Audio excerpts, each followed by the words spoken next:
በመካከለኛው እስያ በሚያቆራምደው ቅዝቃዜ በአንድ ድንኳን ውስጥ ተወልዶ የነበረ አንድ ሕፃን በሕይወት ካሉ 200 ሰዎች መካከል ምናልባትም የአንዱ የቅርብ ቀጥተኛ አባት ወይም የዘር ግንድ ነው ብለውት ምን ይሉኛል? በዘመናችን በተደረገ ጥናት በዓለም ላይ ከሚኖሩ 200 ሰዎች መካከል አንዱ የዚህ ሰው ዘረመል ይገኝበታል ተብሎ ይታመናል። በ13ኛው ክፍለ ዘመን ለተሸበሩ ግዛቶች እርሱ ቀይ ጋኔን ነበር፣ የሞት አዋጅ ነጋሪ። ዓለም ላይ ካሉ ስልጡን ከተሞች መካከል ባግዳድን፣ የኒሻፑር ከተማን፣ መረብ፣ ሰማርቃንድና ቡኻራ ገፈቱን ከቀመሱት መካከል ጥቂቶቹ ናቸው። ይህ ሕፃን አድጎ ንጉሥ ከመሆኑ በፊት ተራ ሕፃን ልጅ ብቻ ነበር። ጅምሩ በፍጹም ተስፋ መቁረጥ ላይ ነበር። አባቱ በመርዝ ከተገደለ በኋላ በገዛ ወገኖቹ የተከዳው ይህ የተገለለ ልጅና ቤተሰቡ ምሕረት በሌለው በረሃ ውስጥ ለረሃብ ተዳርገው ነበር። ጣፈንታ እንደ ማንኛውም ተራ ሰው ተወልዶ አድጎ ሞቶ መቅረት ብቻ ይመስል ነበር። ታዲያ ይህ የተጣለ ልጅ በሰው ልጅ ታሪክ ውስጥ ትልቁን ተያያዥ ግዛት እንዴት ሊገነባ ቻለ? ዓለም ብዙ ኃያላንን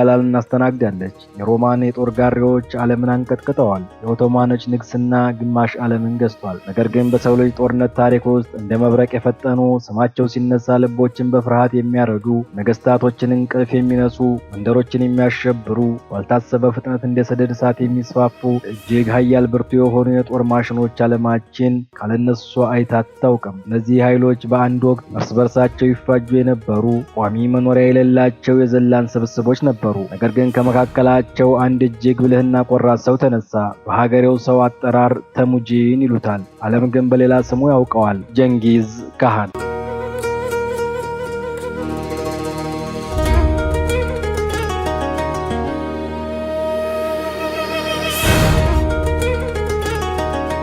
አስገራሚው ነገር በፈረስ ጀርባ ላይ ሆነው ዘመናዊ መገናኛ በሌለበት በዚያን ዘመን ከ9 ሚሊዮን ስኩዌር ማይል በላይ የሆነን ምድር በአንድ ትዕዛዝ ስር መምራት ችለው ነበር። ይህ ማለት በግዛታቸው ከአጥናፍ እስከ አጥናፍ ንጉሳቸው የሚዋርደው ትዕዛዝ በጥቂት ቀናት ልዩነት ለጦር መሪዎች ይደርሳል። የጦር ዜናዎችና የድል ጉዞዎችም ለንጉሱ እንደዚያው። ጊዜው በፈረንጆቹ አቆጣጠር ከ12ኛው ክፍለ ዘመን መገባደጃ እስከ 13ኛው ክፍለ ዘመን መጀመሪያ ነው። ዛሬ ላይ ጸጥተኛና ሰላማዊ መስላ የምታዩት ማዕከላዊ እስያ በዚያ ዘመን ሊገለጽ የማይችል ጭካኔ፣ የሰቆቃና የደም ምድር ነበረች። ቋሚ መኖሪያ የሌላቸው፣ ኑሯቸውን በከብት እርባታና በአደን ላይ ያደረጉ የሞንጎል፣ የታታር፣ የናይማንና የኪሬድ አርብቶ አደር ጎሳዎች በዚህ ሰፊ መሬት ላይ ተበታትነው ይኖሩ ነበር። የእነዚህ ህዝቦች ህይወት ማለት የማያቋርጥ ትግል ነው። ክረምቱ እጅግ በሚያቋርጥ ቅዝቃዜ፣ በጋው ደግሞ በሚያቃጥል የአየር ንብረት ውስጥ ህይወታቸውን ለማቆየት ከተፈጥሮ ጋር ይፋለማሉ። ጎሳዎቹ ለሳር መሬት፣ ለውሃ ጉድጓድና ለክብር ሲሉ እርስ በርሳቸው ይፋጁ ነበር። በዚህም ምክንያት በዚያ ስፍራ ማታ ተኝቶ ጠዋት በህይወት መነሳት እንደ ትልቅ ዕድል የሚቆጠርበት የጨለማ ዘመን ነበር። ይህን የመከራ ማዕበል የሚቀይር የተበታተኑትንና እርስ በርስ የሚበላሉትን ጎሳዎች ወደ አንድ ግዙፍ መዶሻ ይቀይር ዘንድ ሕፃን ተሙጂን ተወለደ። ተሙጂን ሲወለድ በእጁ መዳፍ ውስጥ እፍኝ የረጋ ደም ይዞ እንደነበር ይነገራል። የዘመኑ ጠንቋዮች ይህንን ሲያዩ ይህ ሕፃን ወደፊት ዓለምን በደሙ የሚያጥብ ታላቅ ተዋጊ ይሆናል ሲሉ ተነበዩ። ነገር ግን የዚህ ተዋጊ ጀግና መንገድ አልጋ ባልጋ አልነበረም። ገና በ9 ዓመቱ አባቱ በጠላቶቹ በታታሮች መርዝ ተመርዞ ሞተ። የአባቱ ጎሳ አባላትም ዘላን እንደመሆናቸው ከቦታ ቦታ ሲንቀሳቀሱ የሕፃኑን ቤተሰብ የማይረቡ አቅመ ደካሞች ናቸው በማለት ሜዳ ላይ ጥለዋቸው ኮበለሉ። ተሙጂን እናቱና ወንድሞቹ ለዓመታት የሚበሉት አጥተው የዱር ስራ ስሮችን እየቆፈሩና አይጥ እያደኑ በከፍተኛ ስቃይ ነፍሳቸውን አቆዩ። ይህ በልጅነቱ የቀመሰው መከራ፣ ክህደትና ፍጹም ብቸኝነት በውስጡ ከብረት ኃይል የጠነከረ ማንነት ወለደ። ተሙጂን እያደገ ሲሄድ አንድ ትልቅ እውነት ተረዳ። ይህ ህዝብ እርስ በርስ መበላላቱን ካላቆመ ሁልጊዜም በድህነትና በባርነት እንደሚኖር ተረዳ። በመሆኑም በታላቅ የጦር ጥበብ አንዳንድም በጋብቻና በዲፕሎማሲ ካልሆነም በማይራራው ሰይፉ ጥላቶቹን ሁሉ አንድ በአንድ ማንበርከክ ጀመረ። እርሱን የከዱትንና አባቱን የገደሉትን ታታሮች ጨምሮ በመላው እስያ የነበሩትን ዝነኛ የዘላን ጎሳዎች በሙሉ በአንድ ሰንሰለት ጠፈነጋቸው። በመጨረሻም በታሪክ የማይረሳው ያ ቀን ደረሰ። በፈረንጆቹ 1206 በኦኖን ወንዝ ዳርቻ ታላቅ የሆነ የጎሳ መሪዎች ጉባኤ ኩሩልታይ ተካሄደ። በዚያ ጉባኤ ላይ ነጮቹና ጥቁሮቹ የዘላን ድንኳን ባንዲራዎች በነፋስ እየተወዛወዙ መላው የእስያ መሪዎች በአንድ ድምፅ ለአንድ ሰው ተንበረከኩ። ተሙጂን የሚለው የልጅነት ስሙ ተቀይሮ አዲስና ዓለምን የሚያንቀጠቀጥ ስም ተሰጠው፣ ጀንጊዝ ካሃን። ትርጉሙም የዓለም መሪ ወይም የውቅያኖሱ ንጉስ ማለት ነው። የሞንጎል ኢምፓየር በይፋ የተመሰረተው በዚህ ዓመት ነበር። ይሁንና ጀንጊዝ ካን ግዛቱን ያቆመው በዘመኑ በነበረው የተለመደ የዘር ወይም የጎሳ ሐረግ ላይ የተመሰረተ አስተዳደር አልነበረም።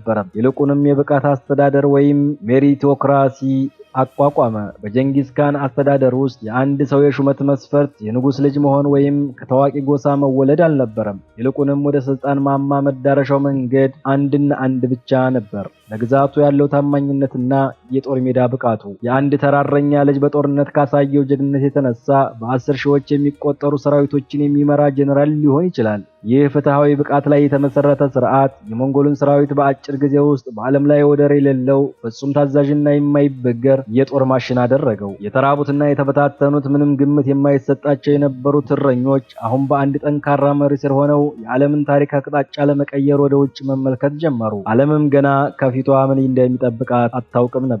የመጀመሪያው ኢላማ በወቅቱ በስልጣኔና በሀብት የበለጸገችው ጎረቤት ቻይና ነበረች። የሞንጎል ፈረሰኞች እንደ አንበጣ መንጋ የቻይና ምድር ወረሩ። የጀንጊዝ ካን ሰራዊት ታላቁን የቻይና ግንብ አልፈው የጂን ስርወ መንግስት ዋና ከተማ ቤንዱን የአሁኗን ቤንጂን ከበቡ። ከተማዋ በወረራ ምክንያት ለወራት ከተራበች በኋላ በ1215 በቁጥጥር ስር ዋለች። ሞንጎላውያን ከተማዋን ሙሉ በሙሉ ዘረፏት፣ አቃጠሏት። የታሪክ ጸሐፊዎች እንደሚሉት ከሆነ የከተማዋ ጎዳናዎች በሰዎች ስብና ደም እርጥብ ሆነው ነበር። ይህ ግን የጭካኔው ማሳያ መጀመሪያ እንጂ የመጨረሻ አልነበረም። ጀንጊዝ ካን የንግድ መስመር ለመክፈት ወደ ሆራዝም ግዛት የአሁኗ ኢራን፣ አፍጋኒስታን፣ መካከለኛው እስያ የላካቸው አምባሳደሮች በግዛቱ ገዥ ተገደሉበት። ይህ ስህተት በእስልምናው ዓለም ታላቅ መቅሰፍትን ጋበዘ። ጀንጊዝ ካን በቁጣ ተሞልቶ ከ200 ሺህ በላይ ጦር ይዞ ዘመተ። ቡኻራ፣ ሰመርቀንድ፣ ኒቫፑር እና ሄራት የተባሉ ታላላቅ የስልጣኔ የሳይንስና የሃይማኖት ማዕከል አመድ ሆኑ። ሞንጎላውያን ከተሞችን ከሰባበሩ በኋላ ህዝቡን በሙሉ ከከተማው አውጥተው ይጨፈጭፉ ነበር። በኒሻፑር ከተማ ብቻ ከ1 ሚሊዮን በላይ ህዝብ ማለቁ ይነገራል። ጀንጊዝ ካን ራሱን የፈጣሪ የቅጣት አለንጋ ነኝ ብሎ ጠራ። ነገር ግን ታሪክ በዚህ አላበቃም። የጀንጊዝ ካን የልጅ ልጅ የሆነው ሁሉጋን በፈረንጆች 1258 የእስላማዊ ዓለም የባህልና የእውቀት እምብርት ወደ ነበረችው ወደ ባግዳድ አመራ። የዓለማችን ታላቁ ቤተ መጻሕፍት የነበረው የጥበብ ቤት ወይም ሃውስ ኦፍ ዊዝደም ተቃጠለ። በሚሊዮን የሚቆጠሩ መጻሕፍት ወደ ጤግሮስ ወንዝ ሲጣሉ የወንዙ ውሃ በመጻሕፍት ቀለም ምክንያት ጥቁር፣ በሰላማዊ ህዝቡ ደም ምክንያት ደግሞ ቀይ ሆኖ እንደፈሰሰ ይነገራል። የአባሲዲ ከሊፋም መንግስታት በታሪክ ለመጀመሪያ ጊዜ አበቃለት። በ1227 ጀንጊዝ ካን ሲሞት ግዛቱ ከፓስፊክ ውቅያኖስ እስከ ካስፒያን ባህር ደርሶ ነበር። ነገር ግን ግድያውና ውድመቱ በእሱ አልቆመም። ልጆቹም የልጅ ልጆቹም ወረራውን ቀጠሉበት። በሌላ በኩል ኩብላይ ካን ቻይናን ሙሉ በሙሉ በመቆጣጠር የዩዋን ስርወ መንግስት መሰረተ። የሞንጎል ኢምፓየር በታሪክ ውስጥ በቆዳ ስፋት ትልቁ ተያያዥነት ያለው ግዛት ሆነ። የሞንጎል ኢምፓየር ዓለምን ያሸነፈው በንጹህ ጉልበቱና በሰይፉ ብዛት ብቻ አልነበረም። ይልቁንም በዘመኑ ከነበሩት መንግስታት ሁሉ በበለጠ በረቀቀ የሳይንስ ቴክኖሎጂና የሎጂስቲክና የጦር ጥበብ ስልጣኔ ጭምር እንጂ። እስቲ በጥልቀት እንመርምረው። የሞንጎል ጦር ከፓስፊክ ውቅያኖስ እስከ ምስራቅ አውሮፓ ድረስ ያለውን ግዙፍ ምድር በቁጥጥር ስር ለማዋል የተጠቀመበት ዋነኛ መሳሪያ ፈጣን ተንቀሳቃሽነት አብሶሉት ሞቢሊቲ ነበር። እያንዳንዱ የሞንጎል ተዋጊ ቢያንስ ከ3 እስከ 5 የሚደርሱ ፈረሶችን ይዞ ይንቀሳቀስ ነበር። አንዱ ፈረስ ሲደክምበት ሳይቆም ፈጥኖ ወደ ሌላኛው ፈረስ ይዘላል።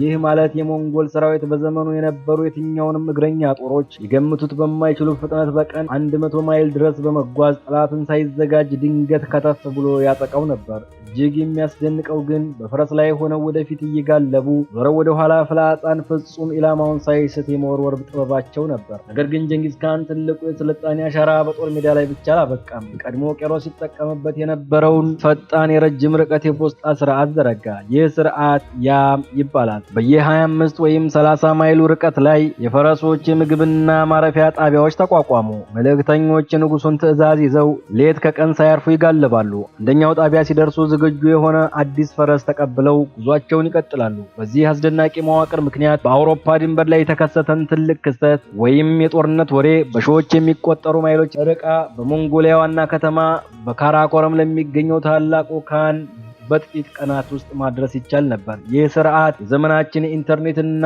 የፈጣን መረጃ መለዋወጫ ጥንታዊ መሰረታዊ ነበር ቢባል ማጋነን አይሆንም። ይህ ሁሉ መዋቅር በዓለም ታሪክ ውስጥ ፓክስ ሞንጎሊካ ወይም የሞንጎሊያ ሰላም የሚባለውን ወርቃማ ዘመን ወለደ። የሞንጎል ኢምፓየር መላውን የሐር ጎዳና በብረት ዲስፕሊን ተቆጣጠረ። በዘመኑ የነበሩ የታሪክ ጸሐፍት እንደሚሉት አንዲት ወጣት ሴት የወርቅ ሰሃን በራሷ ላይ ተሸክማ ከፓሲፊክ ውቅያኖስ ተነስታ እስከ አውሮፓ ድንበር ድረስ ያላንዳችም ስጋትና አደጋ ሳይገጥማት በሰላም መጓዝ የምትችልበት ዘመን ነበር ይሉታል። ዘራፊዎችና ሽፍታዎች በሞንጎል ሕግ የአሳ ጥብቅ ቅጣት ስለሚቀጡ መንገዶቹ ፍጹም ሰላማዊ ሆኑ።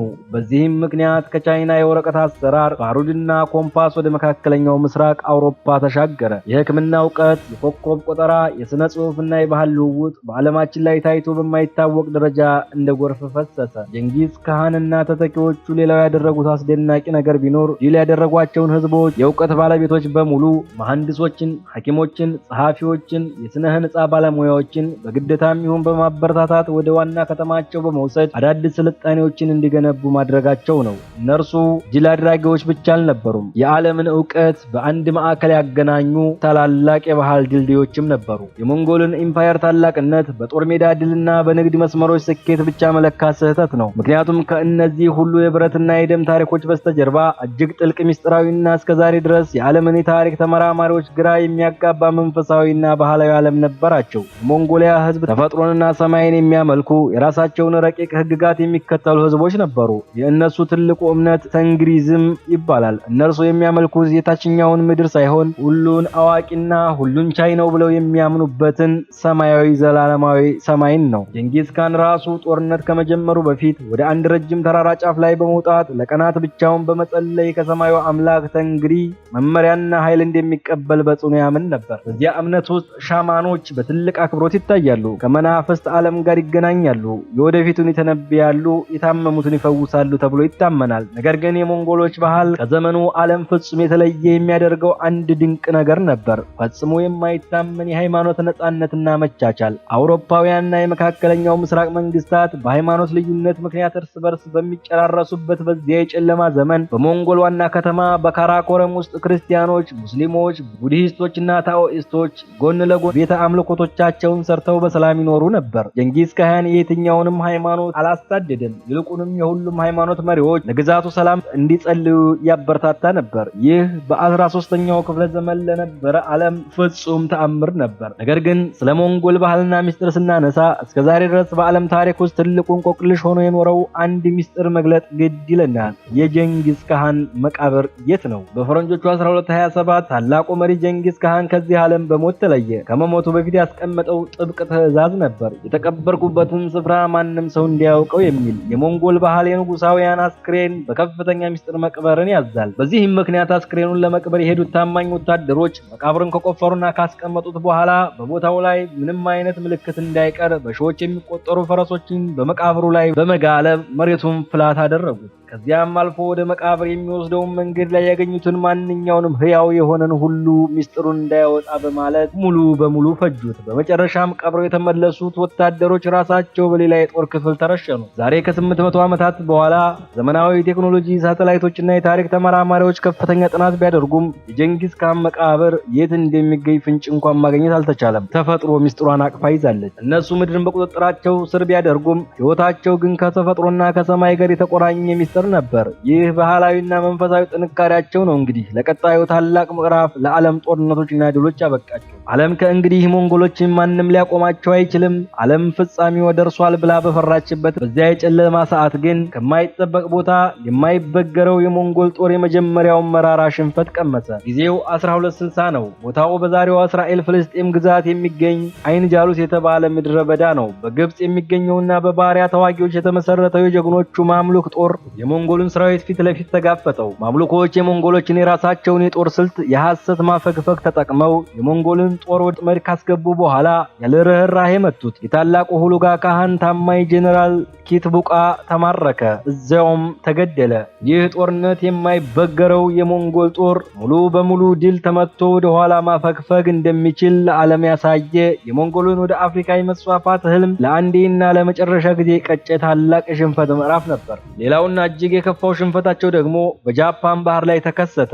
የጀንጊስ ካህን የልጅ ልጅ ኩቡላይ ካህን ጃፓንን ለመውረር በሺዎች የሚቆጠሩ መርከቦችንና በ10 ሺዎች የሚቆጠር ጦር 2 ጊዜ ላከ። ነገር ግን በሁለቱም ጊዜያት ከተፈጥሮ ጋር ሊጋፈጡ አልቻሉም። ካሚካዝ ወይም መለኮታዊ ነፋስ የተባለ ታላቅ የታይፋን ማዕበል የሞንጎልን መርከቦች በሙሉ ገለበጣቸው። በሺዎች የሚቆጠሩ ተዋጊዎች በባህሩ ጥልቀት ውስጥ ታጠሙ። የሞንጎል ታሪክ የደም ባህር ያፈሰሱበት፣ ነገር ግን ራሳቸው በሽንፈትም የራሱበት የሁለትዮሽ ታሪክ ነው። በሰይፍ የመጣ በሰይፍ እንደሚጠፋ ሁሉ ይህ በብዙ ሚሊዮኖች ህይወትና እንባ ላይ የቆመው ግዙፍ ግዛት ቀስ በቀስ የገዛ ደሙና የጦርነቱ ማዕበል መልሶ ይበላው ጀመር። የሰው ልጅ ታሪክ አንድ የማይለወጥ ጽኑ ህግ አለው። የማይወድቅ ንጉስ፣ የማይፈርስም መንግስት የለም። በዓለም ታሪክ ታይቶ የማይታወቅ ከባህር እስከ ባህር የተዘረጋውና ግዙፍ ምድር በአንድ ቃል ያዘዘው ስሙ ብቻ ዓለምን በድንጋጤ ያራደው የሞንጎል ኢምፓየር ከዚህ የተፈጥሮ ህግ ሊያመልጥ ከቶም አልቻለ።